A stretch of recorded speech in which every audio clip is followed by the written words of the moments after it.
The River Realms, they call it. What a fine poetic name for something as rotten and twisted as our land has become. It was not always so. Long ago, the old empire, the noblest and most enduring society created by humankind, spanned almost the entire continent of Zerine, the cradle of man.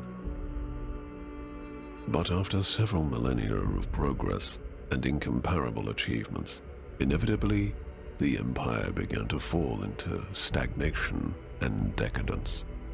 Desperately holding on to their privileges and resisting change while trying to avert the collapse of the realm, the emperor and his theocracy took to measures that were worthy of true despots in cruelty.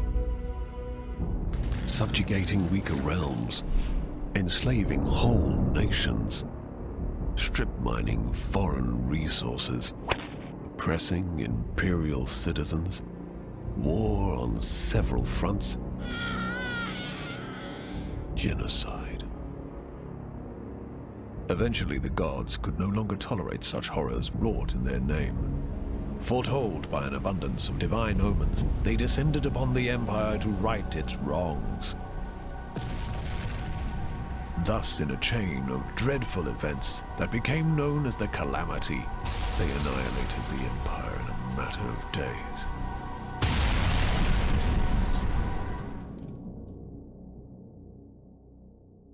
The gods then finally saw what they had done in their anger and confusion. It is said that so much grief and shame filled them that they were broken and they left this reality, never to return. The continent and its inhabitants seemed dead, but at length survivors began to crawl out of their hiding holes and faced a land that no longer welcomed them. Arcane anomalies, the fallout of the Calamity, now riddled the continent, and people realized that they had to share their new home with changed and twisted creatures. Terrible beings entered through the cracks in the tapestry of reality and rose to rule over the natives. In time, these new powers rebuilt the fallen empire in their own image, and the River Realms, now godless and vengeful, reincarnated from the ashes. The inhabitants of the land, such as I, now eke out a living under the crushing rule of the new empire. The continent itself constantly resists our every attempt at building a cozy home for ourselves. As travel is dangerous, many ventures specialize in transferring cargo and passengers over bleak and deadly leagues of land. Others try to take everything of value from said travelers, or attempt to find buried treasures among the ruins of the old empire. The leaders of the endeavors are, some say, the bravest men and women of the River Realms. Such a leader is called a Vagrus.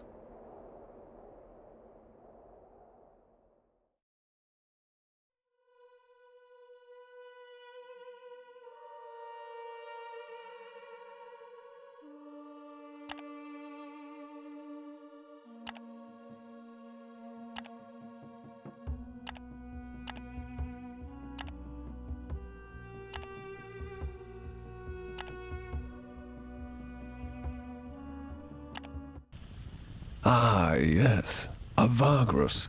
What a profession.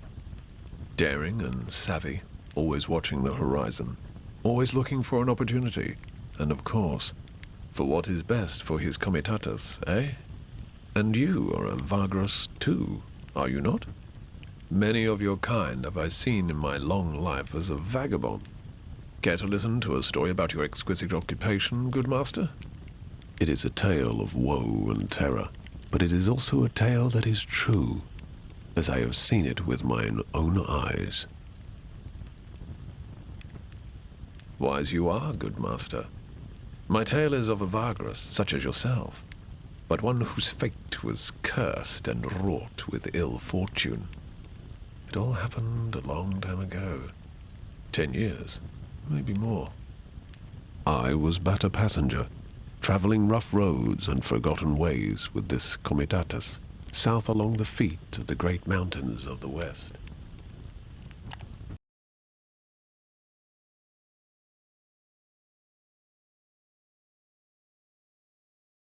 This comitatus I speak of had fallen under hard times. Perhaps it was due to imperial harassment or unfortunate decisions, or simply bad luck. Irafrons, saint of roads, does not always smile on us mere mortals. But however it came to pass, their coin was drying up, and their opportunities seemed few and far between. One of the last chances their Vagrus saw was to travel to the remote town of Scrapheap and spend their remaining funds to stock up on cheap scrap metal. This metal could be sold for great profit over in the east and south. It wasn't a bad plan, truly, but it was not without risks either.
As we were coming up to the gates of Scrapheap, this trash pile town of cutthroats and scavengers, we could see the vast mountain ranges of shattered Bivandar Thar looming ominously over the horizon, half shrouded in the gaseous vapors belched forth by the volcanoes in the far west.